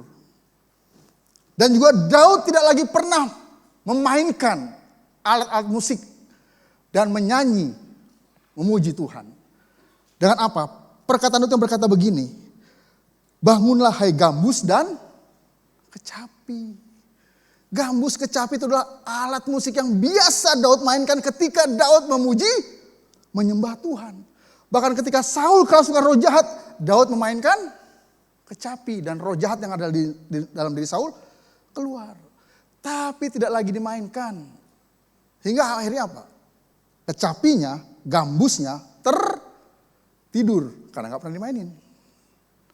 Gambus itu alat musik, ya ini ya, semacam gitar ya. Yang ujungnya melendung gitu kan luarnya, sampingnya. Jadi selama itu Daud tertidur. Dan Daud tidak lagi memiliki hubungan yang intim dengan Tuhan. Bahkan Daud tidak lagi pernah menyanyikan puji-pujian, memainkan alat-alat musik yang biasa ia mainkan. Tertidur. Tetapi saat di Gua Adulam, saat Daud melihat orang-orang yang rendahan tadi, jiwa dan roh Daud terbangun. Dan Daud sadar siapa dirinya. Daud sadar akan jati dirinya. Dan apa yang terjadi? Balik kepada slide.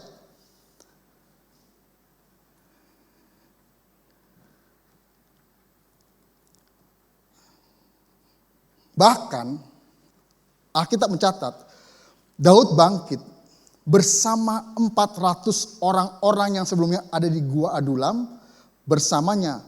Ya ini orang-orang yang stres, orang-orang yang dikejar hutang, orang-orang yang dibuang. Sama seperti Daud. Jadi Daud terbangun ya. Dan Daud bukan hanya diri sendiri, tapi Daud mengajak 400 orang. Ternyata Alkitab mencatat ada 400 orang rendahan, 400 orang bermasalah ada di Gua Adulam itu. Dan ketika Daud menyadari akan jati dirinya, ketika Daud terbangun dari tidurnya, Daud membangunkan 400 orang itu yang ada di Gua Adulam, yang stres, dikejar hutang, diusir, bermasalah. Dan Alkitab mencatat 400 orang ini menjadi pasukan Daud yang tangguh. 2 Samuel 8 ayat 1 sampai 18, nanti bisa baca di rumah. Lihat, ketika Daud menyadari jati dirinya dan dia terbangun, dia bukan hanya tersadar secara pribadi, tapi dia mengajak 400 orang untuk bangkit. Dan 400 orang ini yang tadinya orang rendahan, dia menjadi pasukan Daud yang kuat, mengalahkan banyak bangsa-bangsa, pasukan-pasukan lain yang memusuhi Israel. Jadi secara tidak langsung Daud berperang bagi Israel. Lanjut. Kesimpulannya, yang pertama, untuk mengalami revival atau kebangunan rohani, kita harus memiliki kesadaran akan status kita, akan jati diri kita. Siapa kita? Tentunya di hadapan Allah. Bukan karena jabatan kita, bukan karena kepintaran kita, kehebatan kita, bukan karena titel kita yang panjang. Tapi siapa kita di hadapan Allah? Kita harus menyadari jati diri kita. Yang kedua, kita harus kembali memiliki hubungan yang intim dengan Tuhan. Jangan pernah meninggalkan hubungan yang intim dengan Tuhan. Jangan pernah meninggalkan doa-doa kita setiap pagi, setiap sore, setiap malam. Jangan pernah meninggalkan perenungan kita, pembacaan kita, Alkitab. Pagi, sore, malam. Jangan pernah meninggalkan pelayanan kita. Jangan pernah meninggalkan persekutuan kita nih. Baik itu di komsel maupun di ibadah-ibadah. Baik itu ibadah raya maupun ibadah kategorial. Yang ketiga, kita harus keluar dari zona nyaman. Tempat kita bersembunyi. Coba sekarang pikirin, kita masih punya zona nyaman gak? Yang membuat kita tuh jadi malas untuk pelayanan, malas untuk ke gereja, malas untuk berbuat baik, malas untuk memberitakan Injil, malas untuk bersaksi. Kalau udah malas makan, wah kacau deh. Lanjut, kita harus menjadi pengaruh bagi banyak orang. Ketika kita menyadari siapa jati diri kita dan kita kembali memiliki kegairahan, ya, kita harus mentransferkan spirit itu kepada orang lain. Orang di sekitar kita. Yang pertama adalah keluarga kita, saudara-saudara kita, saudara rohani, yaitu jemaat. Dan semua orang yang ada di sekitar kita. Sehingga kita menjadi pembawa berita baik. Kita menjadi pembawa damai, pembawa sukacita, pembawa apa? Pembawa semangat bagi banyak orang. Yang kelima, kita harus selalu rendah hati. Daud pernah jatuh dalam kesombongan. Dan kita semua juga pasti pernah jatuh dalam kesombongan. Nah, jangan lagi kita sombong. Kita harus kembalikan segala kemuliaan hanya untuk Tuhan. Amin, Bapak Ibu Saudara. Mari kita tundukkan kepala dan kita berdoa. Tuhan Bapa di surga, kami ucap syukur untuk firman-Mu yang sudah kami dengar, Tuhan, sudah kami pelajari. Yang mengingatkan kami kembali akan 5 hal ya Tuhan. Yang pertama, kami harus memiliki kesadaran akan status kami di hadapan Engkau ya Tuhan. Yang kedua, kami harus kembali dan selalu memiliki hubungan yang intim dengan Engkau ya Tuhan. Yang ketiga, kami harus keluar dari zona nyaman kami. Untuk kami dapat menjadi berkat. Untuk kami dapat giat dalam pekerjaan-pekerjaan Tuhan. Yang keempat, kami harus menjadi pengaruh yang baik bagi banyak orang. terutama bagi keluarga kami, bagi saudara-saudari kami, bagi jemaat, dan bagi siapapun yang kami temui ya Tuhan. Sehingga setiap orang yang berjumpa dengan kami, mereka merasakan kasih-Mu ya Tuhan. Mereka merasakan hadirat-Mu ya Tuhan. Mereka merasakan kebaikan-Mu melalui hidup kami ya Tuhan. Dan yang kelima, kami harus selalu rendah hati. Supaya kami tidak jatuh dalam kesombongan. Supaya kami tidak mengandalkan diri kami. Terima kasih Tuhan untuk peringatan yang sudah Kau berikan sebagai bekal kami. Untuk kami menyongsong tahun depan. Karena tahun depan adalah tahun kebangunan rohani bagi gereja kami Tuhan. Bagi pribadi kami, bagi keluarga kami ya Tuhan. Kami siap menyambut tahun depan. Terima kasih Tuhan. Demi nama Yesus kami berdoa. Dan mengucap syukur. Haleluya. Amin.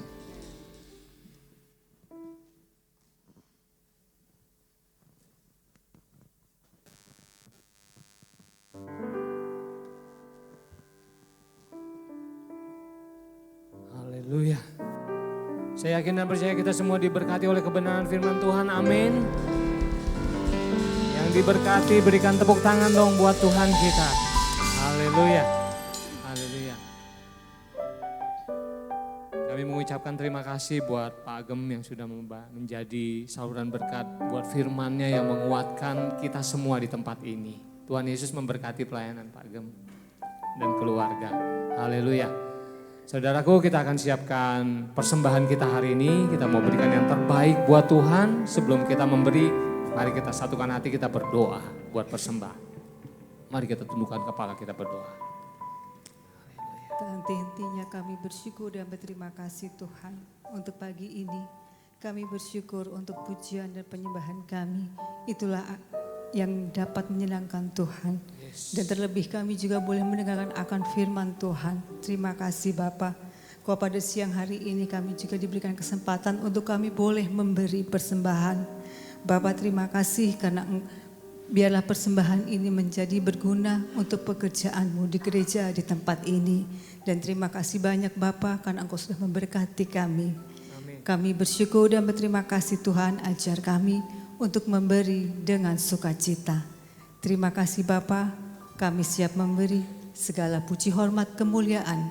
Kami niatkan dalam satu nama, nama yang berkuasa, Tuhan Yesus Kristus. Amin. Di depan ada kotak-kotak yang tersedia bagi saudara yang ingin memberikan persembahan, kami persilahkan. Tuhan Yesus memberkati persembahan saudara.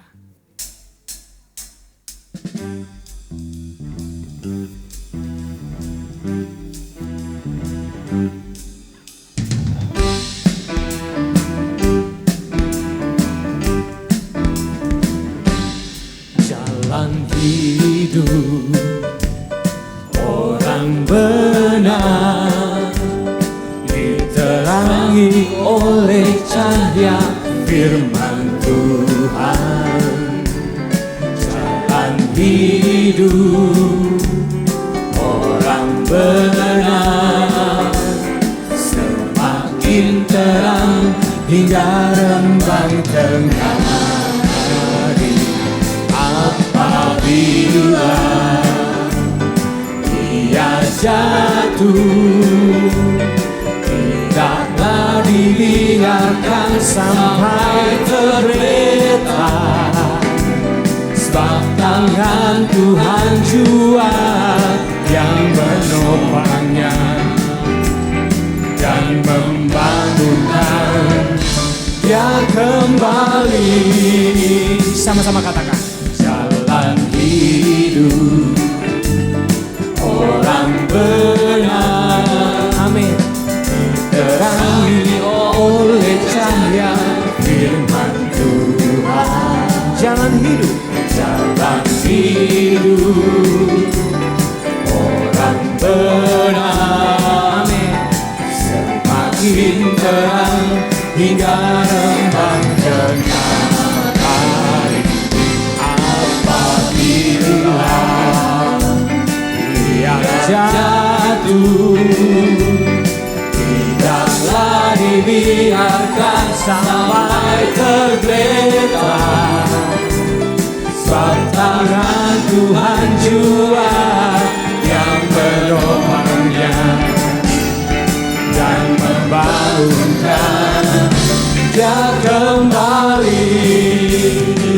memuji Tuhan.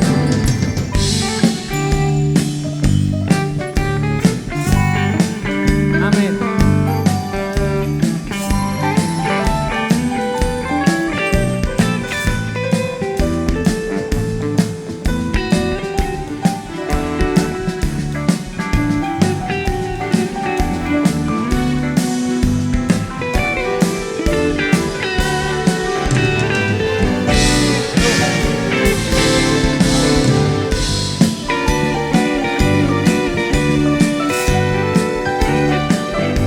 Percaya kasih-Mu, tangan-Mu tak pernah lepas dalam hidup kami Tuhan.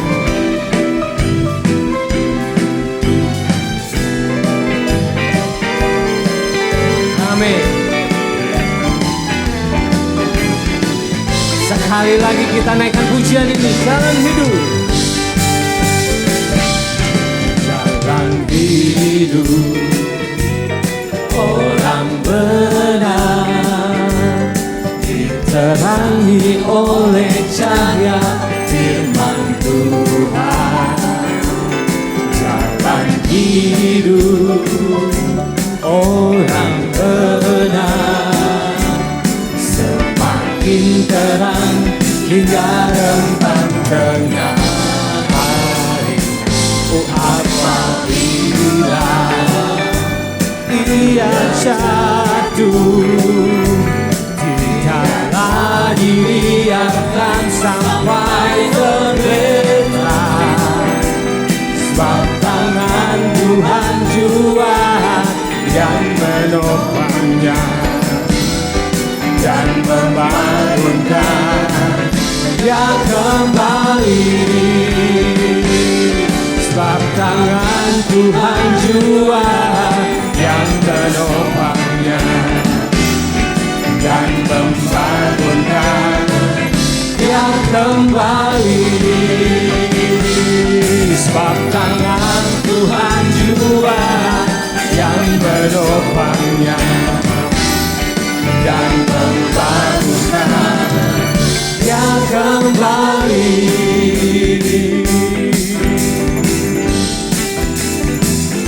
Sekali lagi tepuk tangan buat Tuhan kita. Haleluya. Pada hari ini izinkan saya untuk menyambut bagi saudara yang mungkin baru pertama kali ikut ibadah di tempat ini. Kalau ada, boleh mengangkat tangannya sejenak. Ada saudaraku? Haleluya. Oke. Kalau tidak ada, mari kita lebih antusias lagi. Ajak saudara-saudara kita yang belum mengenal Tuhan untuk ibadah di tempat ini. Biar kebangunan rohani itu terjadi, saudaraku. Haleluya. Amin. Tuhan Yesus memberkati saudara. Kita akan mendengarkan pengumuman dari multimedia. Saya persilakan multimedia.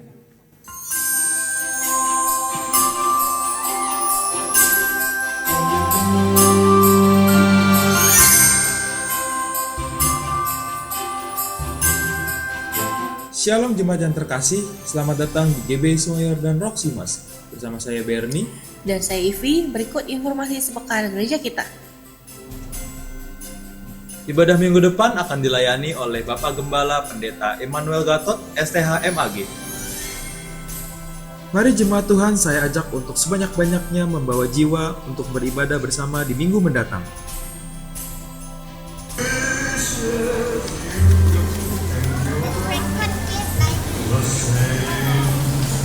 Shalom, secara khusus kepada Bapak Ibu, saudara-saudari yang berulang tahun, saya sebagai gembala mengucapkan selamat ulang tahun. Tuhan berkati segala sesuatunya dan sertai selalu jalan kasih-Nya. Selalu setia dan selalu bersemangat.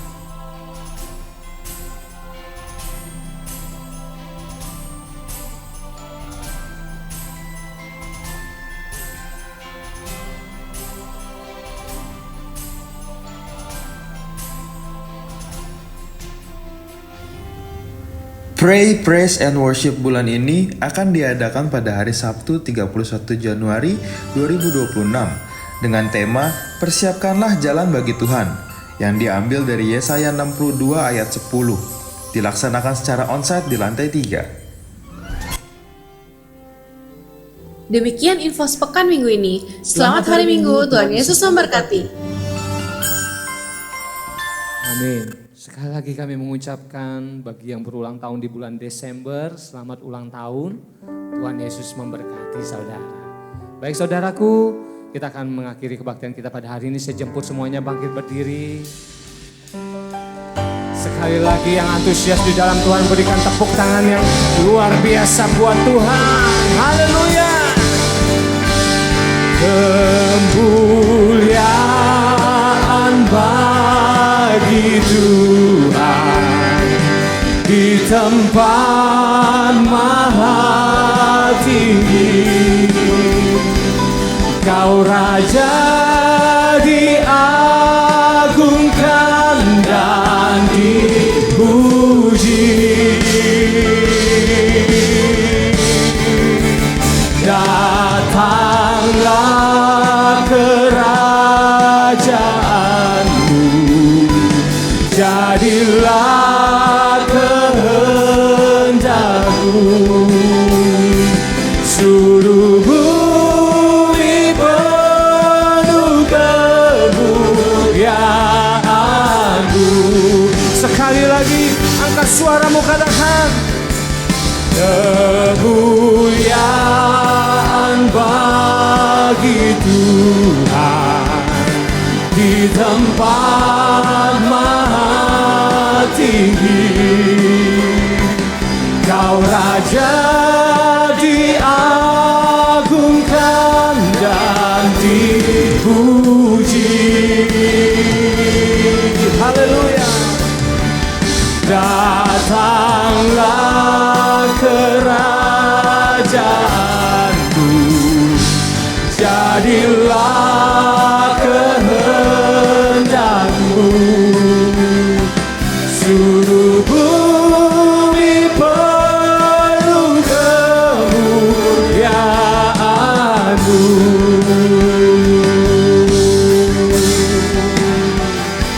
Seluruh bumi penuh kemuliaan-Mu. Seluruh bumi, seluruh bumi penuh kemuliaan-Mu.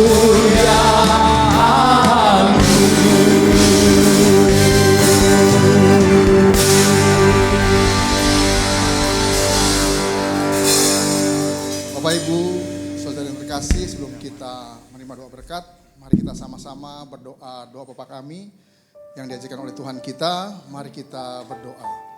Bapa kami yang ada di surga, dikuduskanlah namamu. Datanglah kerajaan-Mu, jadilah kehendak-Mu di bumi seperti di surga.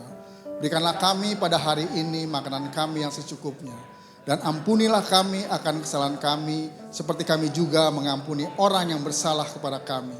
Dan janganlah membawa kami ke dalam pencobaan, tapi lepaskanlah kami daripada yang jahat. Karena Engkaulah yang empunya kerajaan dan kuasa dan kemuliaan sampai selama-lamanya.